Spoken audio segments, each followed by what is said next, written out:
Assalamualaikum warahmatullahi wabarakatuh. Selamat pagi semuanya. Kembali lagi bersama saya Etika Sunuleli. Kali ini saya akan memaparkan tentang sistem tersebar atau sistem terdistribusi. Teman-teman pasti sudah mengetahui kan apa itu sistem tersebar?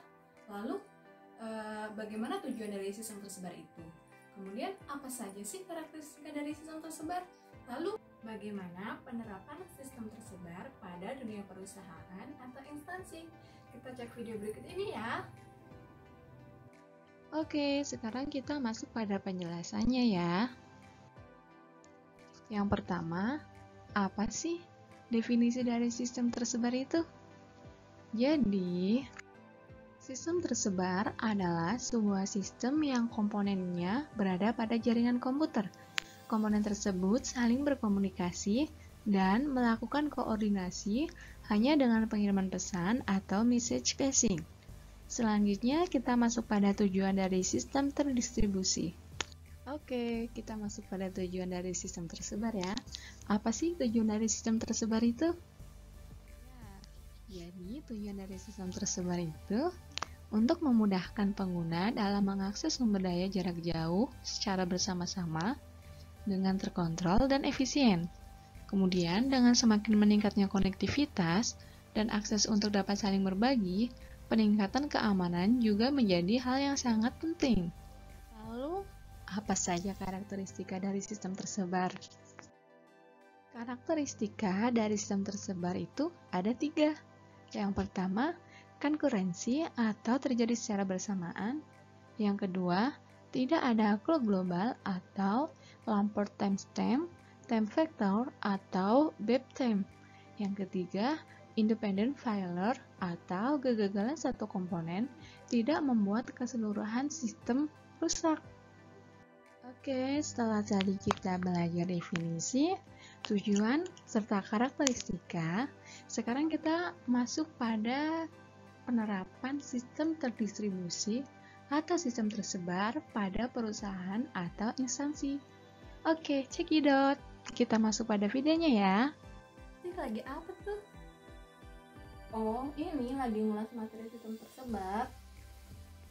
Oh, gitu.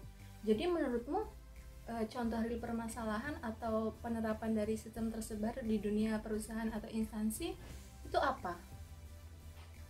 Oh, itu. Kita coba cari aja kali ya di Google, biar datanya valid.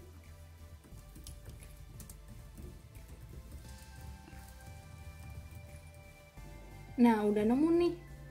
Analisis arsitektur perancangan sistem terdistribusi menggunakan metode nested transaction pada lingkungan kerja perkantoran. Dari jurnal yang sudah saya baca dan saya rangkum, permasalahan sistem tersebar pada perusahaan yaitu karena perusahaan kan memiliki beberapa departemen. Nah, masing-masing departemen itu memiliki proses bisnis yang berbeda-beda. Oleh karenanya memiliki proses bisnis yang berbeda-beda, maka requirement yang dibutuhkan pun harus berbeda.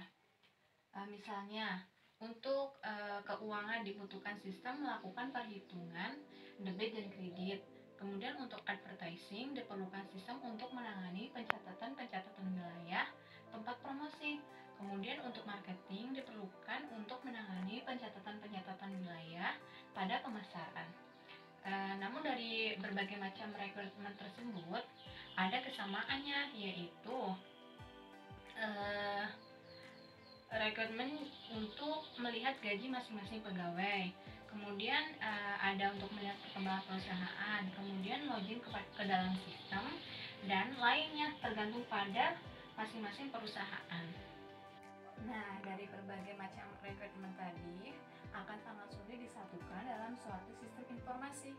Permasalahan tersebut akan bertambah sulit ketika data yang masuk ke database ada dalam jumlah banyak dan berkelanjutan. Misalnya, seperti proses transaksi di mana hampir setiap waktu ada perubahan pada database-nya yang mengakibatkan komputasi yang tinggi. Kemudian, jika kesemua proses ditangani secara terpusat, beban komputasi dan kesibukan jaringan yang tinggi akan terjadi pada server. Oleh karena itu, diperlukan suatu sistem yang tersebar, begitu pula dengan database-nya, sehingga beban komputasi dan kesibukan jaringan bisa disamaratakan. sehingga dapat meningkatkan kecepatan akses terhadap database-nya. Begitu.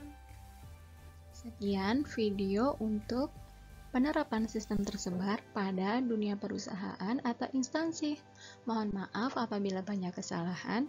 Wassalamualaikum warahmatullahi wabarakatuh.